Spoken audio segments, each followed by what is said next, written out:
Baik, Assalamualaikum warahmatullahi wabarakatuh. Selamat pagi rekan-rekan mahasiswa sekalian, salam sejahtera untuk kita semua. Senang sekali hari ini kita bisa bertemu kembali dalam perkuliahan kita, perkuliahan tema sistem politik dan kepemiluan di Indonesia.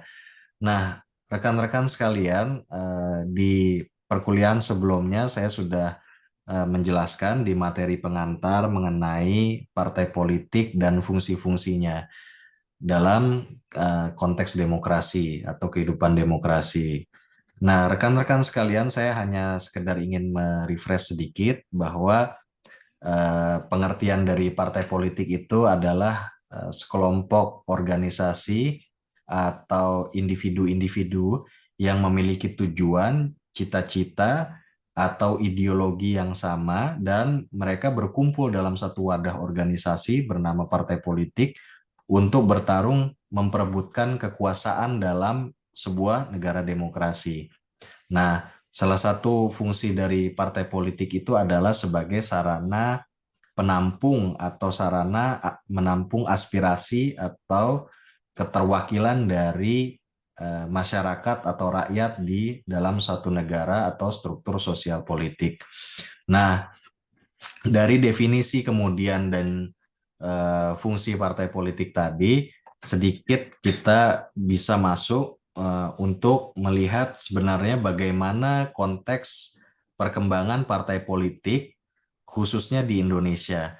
Nah, di dalam eh, tema perkuliahan kita hari ini, kita masuk ke dalam salah satu subtema dalam kajian mengenai partai politik di Indonesia, yakni adalah dinamika atau perkembangan partai politik pada masa Orde Baru.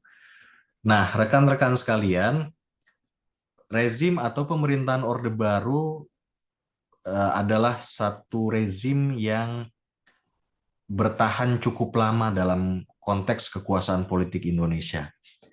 Ini adalah sebuah rezim pemerintahan dengan periode terpanjang di Indonesia, berkuasa selama 32 tahun dari 1966 hingga 1998.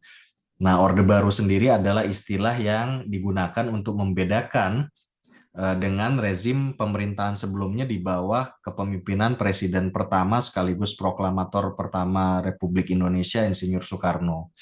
Nah, sebetulnya bagaimana kemudian rezim Orde Baru itu bisa muncul dan lahir di Indonesia? Nah, salah satu aspek yang harus diperhatikan dari latar belakang kemunculan Orde Baru itu adalah karena adanya ketidakstabilan politik dengan terjadinya peristiwa kudeta Gerakan 30 September PKI tahun 1965 yang pada saat itu melibatkan Partai Komunis Indonesia yang hubungannya cukup rapat dengan mantan Presiden Soekarno saat itu. Nah, kemudian yang kedua adalah instabilitas ekonomi di masa pemerintahan sebelumnya. Di masa pemerintahan Presiden Soekarno hingga meletusnya peristiwa G30S, kondisi ekonomi kita mencapai titik terendah.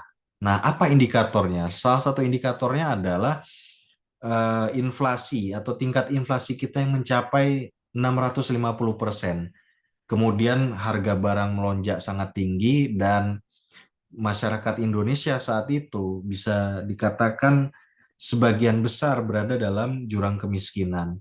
Nah, kondisi ini kemudian yang menjadi faktor pendorong kemudian Orde Baru mengambil alih kekuasaan melalui cara konstitusional dengan sidang MPRS tahun 1967, di mana Presiden Soekarno gagal mempertanggungjawabkan pidato pertanggungjawabannya sebagai presiden, dan saat itu MPRS atau Majelis Permusyawaratan Rakyat Sementara mengangkat Jenderal Soeharto sebagai pejabat presiden tahun 1967 dan mengangkatnya sebagai presiden penuh pada 1968. Dengan demikian, dimulailah sebuah periode atau babakan baru dalam sejarah politik Indonesia dengan kemunculan rezim Orde Baru.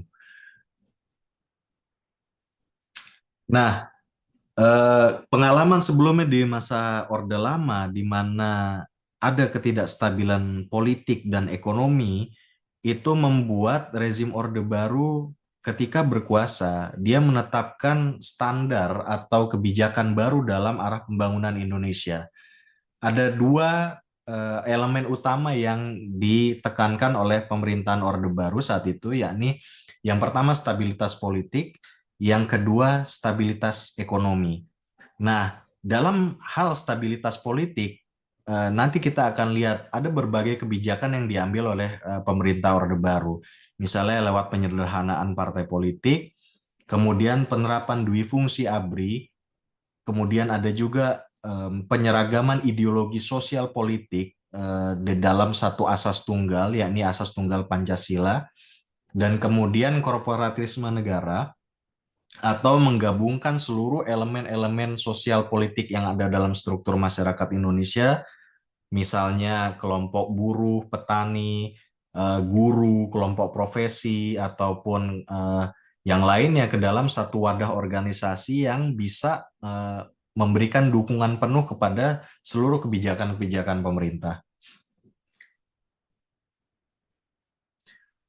Nah, eh, kalau di masa Orde Lama atau di masa pemerintahan Presiden Soekarno, partai politik yang ada di Indonesia itu sempat bertumbuh kembang dengan sangat pesat. Bahkan dalam sejarah politik Indonesia, pemilu tahun 1955 yang merupakan pemilu pertama dalam sejarah Indonesia itu diikuti oleh lebih dari 10 partai. Kalau tidak salah, catatan sejarah mencatat sekitar 40-an lebih partai berpartisipasi di dalam pemilu 1955. Dan pemilu 1955 itu dikenal sebagai salah satu pemilu demokratis pertama yang terjadi dalam sejarah Indonesia. Beragam ideologi, kemudian beragam gagasan yang diwakilkan dengan terbentuknya berbagai partai politik, mulai dari partai politik yang menyandarkan kepada ideologi yang berbasiskan agama, kemudian ideologi yang berbasiskan dengan ideologi nasionalisme, itu kemudian bertumbuh kembang sangat pesat di era Orde Lama. Meskipun di tahun-tahun sekitar tahun 1959 ketika Presiden Soekarno mengumumkan dekret, sudah mulai terjadi pembatasan parpol. Tapi kita bisa lihat di era Orde Lama, partai politik itu begitu tumbuh kembang dengan sangat pesat. Nah, pertarungan gagasan atau ideologi dari partai-partai politik yang ada juga cukup sangat terlihat di era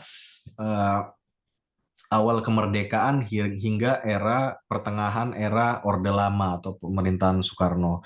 Namun kemudian setelah terjadinya G30S, kemudian instabilitas politik dalam negeri dan ekonomi yang terjadi di Indonesia yang kemudian membuat rezim Orde Lama jatuh dan digantikan oleh rezim Orde Baru, partai politik di era Orde Baru justru mengalami kondisi yang terbalik dengan kondisi yang ada ketika masa Orde Lama. Justru di era Orde Baru, kehadiran partai politik begitu dibatasi. Nah, padahal sebetulnya partai politik adalah sebuah organisasi atau organisasi politik yang menjadi pilar penting dalam demokrasi. Nah, bicara demokrasi tidak mungkin tanpa kita berbicara tentang partai politik. Dan pembicaraan mengenai partai politik pasti berbicara tentang demokrasi. Nah, namun pemerintah Orde Baru melihat dari pengalaman sejarah kita di masa Orde Lama ketika tumbuh kembangnya partai politik itu justru memicu banyak perpecahan di masyarakat sehingga stabilitas politik itu tidak terjadi.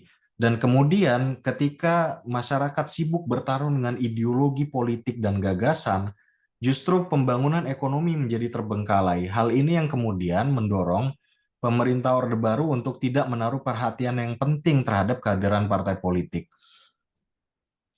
Nah, Orde Baru melihat bahwa partai politik itu justru menimbulkan stabilitas instabilitas politik. Jadi kemunculan dari partai politik menimbulkan kondisi politik yang justru tidak stabil. Dia berlawanan dengan stabilitas politik yang diharapkan agar program-program pembangunan itu bisa berjalan dengan lancar.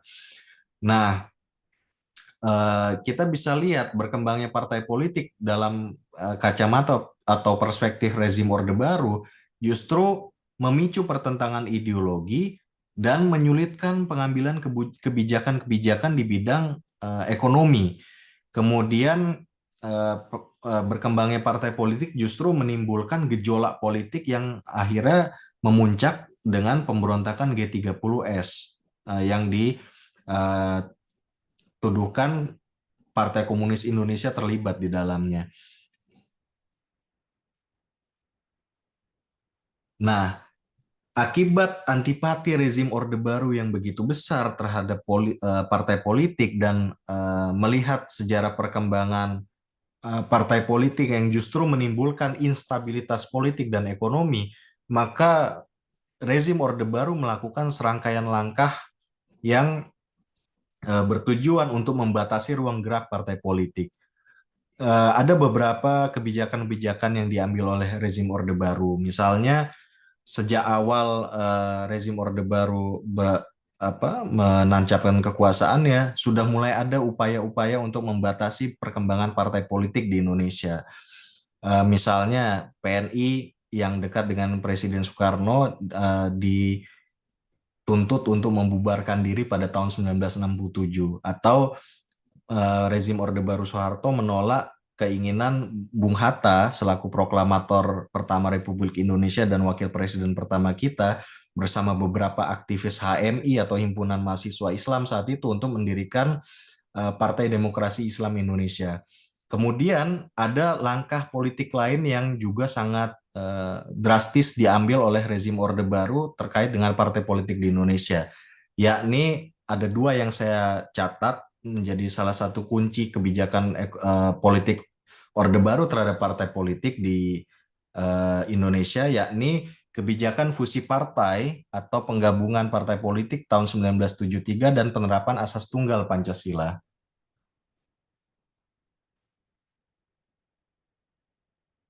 Kita lihat kalau salah satu aspek penting kebijakan fusi partai politik yang dilakukan oleh rezim Orde Baru adalah melakukan penggabungan terhadap berbagai kekuatan partai-partai politik yang ada di Indonesia. Nah, kalau dulu di era Orde Lama, partai-partai politik itu banyak sekali. Di era Orde Baru ini jumlahnya sangat sedikit sekali. Jadi tahun 1973 Soeharto melakukan eh,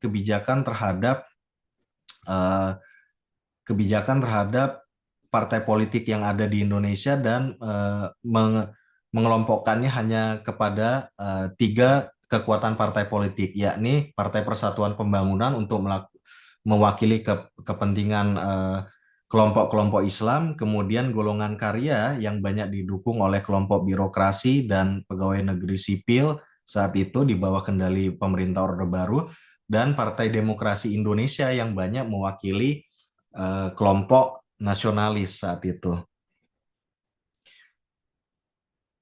Nah, penyederhanaan politik ini dilakukan tujuannya adalah untuk stabilitas politik, stabilitas kehidupan bernegara, karena rezim Orde Baru menilai bahwa tumbuh kembangnya partai politik justru menghambat stabilitas politik dan pembangunan yang sebetulnya ingin dicapai oleh pemerintah Orde Baru saat itu, yang ditopang oleh trilogi pembangunan, yakni stabilitas nasional yang sehat dan dinamis, pertumbuhan ekonomi yang tinggi, dan pemerataan sosial bagi seluruh rakyat Indonesia.